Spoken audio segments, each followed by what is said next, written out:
الحمد لله رب العالمين، والصلاة والسلام على أشرف الأنبياء والمرسلين نبينا محمد وعلى آله وصحبه أجمعين. أما بعد، دې مبارکې میاشتې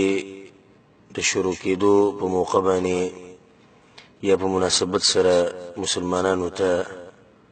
یو مختصر نصیحت. دا کومه میاشت شروع شوه، دې ته د رجب میاشت ویل کېږي او اوومه میاشت د هجري تاریخ په حساب سره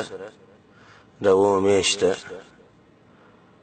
او دا رجب چې ده نو د هغه څلورو میاشتو کې دا کومې چې عزت والا میاشتې دي، الاشهر الحرم. څلور میاشتې دي چې دي چې هغه عزت والا میاشتې دي، الله ورته یو خاص عزت ورکړی دی، هغه رجب او ذوالقعده او ذوالحجه او محرم. الله سبحانه وتعالى بالقرآن كوي إن عدة الشهور عند الله 12 شهرا في كتاب الله يوم خلق السماوات والأرض منها 4 حرم. دا دولس میاشتې دي الله وي، او په دې دولسو کې دا څلور چې دي دا عزتونه والا دي. فلا تظلموا فيهن أنفسكم. دې اشهر الحرم ته حرم په دې ویل کېږي ځکه چې په دې کې جنگ او قتال حرام دی، الا دا چې دشمن شروع کی، او دویم دا چې ګناه خو په عامو میاشتو کې هم حرامه ده، خو په دې کې هغه حرمت چې دی هغه خسخ شي. ځکه الله بیا دا ویلي فلا تظلموا فیهن انفسکم، نو په دې میاشتو کې بیا خصوصا د خپل ځان سره ظلم مه کوئ. او دا خبر رسول صلی الله علیه وسلم په حدیث کې هم کړې ده، لکه په صحیح بخاري او صحیح مسلم کې دا حدیث دی د ابوبکر رضی الله عنه چې رسول صلی الله علیه وسلم وایي السنة 12 شهرا، کال چې دی 12 میاشتې، منها 4 حرم، پای کې څلور چې دی هغه حرمت والا میاشتې دي، عزت والا دي. 3 متواليات، 3 پرله پسې دي، ذوالقعده او ذوالحجه یا ذوالحجه او محرم ورجب، او یو دغه رجب دا میاشت ده. نو دې کې شک نشته چې دا اوچته میاشت ده، عزت والا میاشت ده. خو په دې کې به موږ د ځان نه عبادتونه نه کوو، او نه موږ ډېر د ځان نه د خپل طرف نه خصوصیت ورکولی شو. شریعت چې یو خبره موږ ته نه ښودلې، قرآن او حدیث کې یو عبادت نه راغلی او موږ یې کوو، نو هغې ته بدعت ویلی کېږي، اگر که هغه موږ په ښه نیت باندې کوو. بدعتي چې کله هم بدعت کوي نو هغه په ښه نیت کوي، دې نیت ته به نه ګوري چې د ښه نیت دی. انشاءالله اوس نیت ښه او 5 لمونځونه علاوه 6 لمونځ هم کوي، نو موږ خو به ورته داسې نه وایو چې نیت یې ښه دی. نو زه یو څو عباداتو ته به صرف اشاره وکړم چې دا بعض خلک یې کوي په دې میاشت کې، او د هغې ثبوت نشته. د سلف صالحینو په وخت کې، د صحابه او د تابعینو په وخت کې دا عبارتونه نشي، بلکې دا وروسته دې ایجاد شوی دی. اولنی بدعت چې په دې میاشت کې کېږي هغې ته وایي صلات الرغائب، او د صلات الرغائب چې دی نه دا د رسول صلی الله علیه وسلم نه ثابت، او چې سم د دې باره کې ویلی شوي دي، دا بعض خلک دې باره کې روایت ذکر کوي، دا ټول موضوع او منګړت روایت دي. نه بعض خلک داسې وایي چې یو روایت ذکر کوي منګړت چې رجب شهر الله، رجب چې د الله میاشت ده، او شعبان چې نو رسول صلی الله علیه وسلم چې د زما میاشت ده، او رمضان چې د ټول امت میاشت ده. او په دې کې چې څوک اولنۍ جمعرات چې کومه راځي د جمعې شپه، یعنې دغه جمعرات باندې چې چا روژه ونیوه او بیا یې د ماسخوتن د مانځه نه بعد مونځ وکړو، یعنې د جمعې په شپه باندې 12 رکعاته مونځ وکړو، او په هر رکعت کې به سوره فاتحه وي، او بیا به سورة القدر وي، انا انزلناه فی لیلة القدر، دا به 3 پیرې وي، او قل هو الله احد به چې 12 پیرې وي، او هر 2 رکعاته چې په هغې به سلام ګرځي. نو بیا چې کله د دې مانځه نه فارغ شي، نو بیا په رسول صلی الله علیه وسلم باندې او یا پیرې درود وي، او بیا به چې دعا وغواړي، نو چې څه دعا غواړي هغه به الله سبحانه وتعالی قبلوي. دا یو منګړت روایت دی، د دې عبادت هېڅ اصل نشته. امام طرطوشي رحمه الله دا خبره ذکر کړې ده، وی اول پیر دا بدعت چې دی په بیت المقدس کې شوی، او په 448 هجري کې چې دی دا بدعت جوړ شوی دی. د دې نه مخکې چې دی دا عمل چې دی نه د رسول صلی الله علیه وسلم ثابت دی، نه د صحابو نه، نه د تابعینو نه، یعنې لنډه دا چې سلف صالحین کې د دې عبادت د هغوی په وخت کې څه دلیل د دې نه میلاوي. دویم چې یو بدعت کېږي په دې میاشت کې هغه صلات النصف من رجب، د رجب په 15مه ورځ باندې خاص عبادت کیږي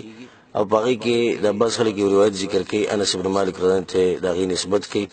چې چا چې دین من صلى ليله النصف من رجب چا چې د رجب په 15مه باندې منځ کو سوار لسرکات منځ کو او په هر رکعت کې به سوره الفاتحه وي او قل هو الله احد به چې دین یولس پیری وي او قل اعوذ برب الناس به 3 پیری وي او کله چې دې منځنه فارغ شي نو بیا به رسول صلی الله علیه وسلم باندې لس پیری درود وي او بیا به د الله تسبیح او تکبیر او حمد یعنی سبحان الله الحمد لله الله اکبر دا به چې ډیر شپېری وي نو الله سبحانه وتعالی به زر ملائکه راولېږي د لپاره به چې دینو نیکیان لیکي او په جنت کې به الله د لپاره چې ونی نه لیکي دا ټول چې دینو منګړت روایت دي او د دې خبرو هیڅ اصل نشته نو دا عبادت دا خاص مو چې کوم په 15 رجب باندې کیږي د دې هم هیڅ اصل نشته دریم چې دینو د معراج په وتویل کیږي د بدعتیان په دغه ورځ باندې خاص منځونه او صدقې او خیراتونه کوي او دغه چې دینو د وشتمې د شپه چې ده په رجب کې د وشتمې شپه ویده د معراج په د پدیش په باندې چې نن رسول صلی الله علیه وسلم باندې دغه واقعه راغله د اسراء او د معراج ده او صحیح خبره ده چې په دې میاشت کې د اسراء او معراج د واقعه راتله په دې څه دلیل نشته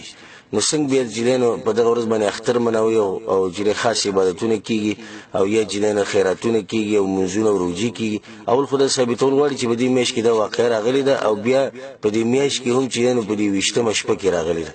نو دی واقعي په دې میاشت کې دراتلو څه دلیل نشي څه ثبوت نشي سند نشي نو دا عبادت وسره د کم جنرالو بل فرض کدا واقعا په دې میاشت کې راځه نو بیا هم دا عبادت وسره موږ خاص نشو کولای چې په دغه شپه باندې به خاص منځونه کوو او خاص روزي بنیسو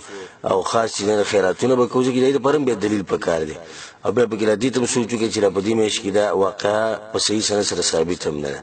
سلورم یو بدعت به کې دا کیږي چې بعض خلک د رجب میاشت کې یعنی خاص روزي نشي او د عقیده جوړ شوی چې دې کې یو خاص فضیلت ده بلکې بعض جاهلان به کې دا وایي چې یو چینه د چاغې ته رجب ویل کیږي او دا غي د وبو چې دین د واوري نزياتي چې دین سپینې او د غبین نزياتي چې خوګيري نو چې په رجب کې روزي ونی نو دغه وبو په لاس کې نو د دې څه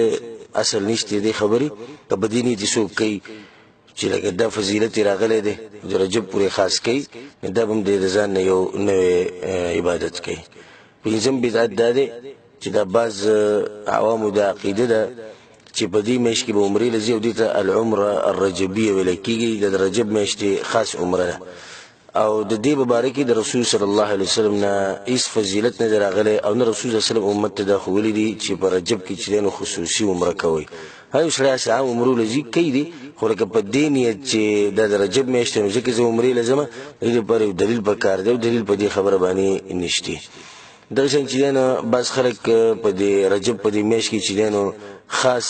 یو ذبیحه کوي او ساروی لالی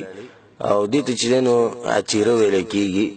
امام احمد بن حنبل رحم الله په خپل مسند کې دا حدیث اوري عبد الله بن عمر رضی الله عنهما چې رسول صلی الله علیه وسلم عتیره حق د عتیره چې دا ثابت ده نو رسول صلی الله علیه وسلم په اوله کې دا خبره کړې و دا غینه بعد به دا عتیره چې نه منسوخه شو په اوله کې رسول صلی الله علیه وسلم دا خبره باندې کړې و چې دا حلال جایز دي بیا منسوخ شو نو په صحیح بخاری صحیح مسلم کې د حدیث ته د ابو هريره رضی الله عنه چې رسول صلی الله علیه وسلم ویلا فرع ولا عتیره دي چې د رسول صلی الله علیه وسلم چې نو د عتیرې نه منع وکړه او دوی مده چې د عتیره چې نه د په جاهلیت کې به خلکو د سروي لاله د رجب د لاسه نو په اوله کې رسول صلی الله علیه وسلم چې اجازه ورکړه خو به دا غیر منع کړه نه چې وسم څوک په دې باندې عمل کوي نه د تشبوه پکې د جاهلیت ولو سره رسول الله صلی الله علیه وسلم په حدیث کې متشبه بقوم فهو منهم نو صحیح خبره ده چې د عتیره چې رقم سروي چې د رجب په میاشت کې خاصه لرل کیږي دا منسوخ شوی دي نو په دې میاشت کې خاص عبادتونه کول په دې هیڅ قسمه دلیل نشتی ها عام عبادتونه کې سړی کوي روزي نیسي تهجد کوي صدقې ورکوي خیراتونه کوي عام عبادتونه کوي چې د دې عبادتونه لکه څنګه چې په نور میاشت کې نه به کوي دي خو چې د میاشت پورې خاص تړي چې نه د خاص فضیلت ته او بیا خاص وخت په دې میاشت کې د غیر لپاره بیا لازم چې د یو دلیل خي او قران او حدیث کې او په د سلفو په آثارو کې داسې سندي ثابت چې په هغې کې د دې میاشتې دپاره څه خاص عبادت